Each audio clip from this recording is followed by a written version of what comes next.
તો વાત કરીશું અન્ય સમાચારની સમાચાર બનાસકાંઠાથી સામે આવી રહ્યા છે। બનાસકાંઠાથી સમાચાર પ્રાપ્ત થયા છે જેમાં બનાસકાંઠા ખાતે નકલી ફેક્ટરી ઝડપાઈ છે। ચલણી નોટો છાપવાની આ ફેક્ટરી ઝડપાઈ છે। ડુપ્લિકેટ ચલણી નોટો છાપવાની ફેક્ટરી ઝડપી કાયદેસરની કાર્યવાહી કરવામાં આવી।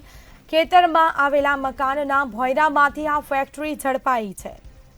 એલસીબીએ ડીસાના મહાદેવિયા ગામેથી ફેક્ટરી ઝડપી કાયદેસરની કાર્યવાહી કરી છે। લાખોની માત્રામાં ખોટી ચલણી નોટો સાથે 2 ઈસમોને પણ ઝડપી પાડવામાં આવ્યા। પોલીસે 2 ઈસમોની અટકાયત કરી અને વધુ તપાસ હાથ ધરી છે।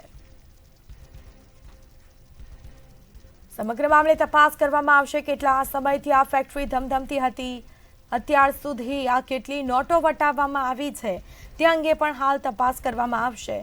ખેતરમાં આવેલ મકાનના ભોંયરામાંથી આ ફેક્ટરી ઝડપાઈ, જેના દ્રશ્યો અમે આપને બતાવી રહ્યા છીએ। મુદ્દામાલ પણ જપ્ત કર્યો છે, મશીન જપ્ત કરવામાં આવ્યું છે। કેટલા સમયથી આ ફેક્ટરી ધમધમતી હતી તેને લઈને પણ તપાસ થશે।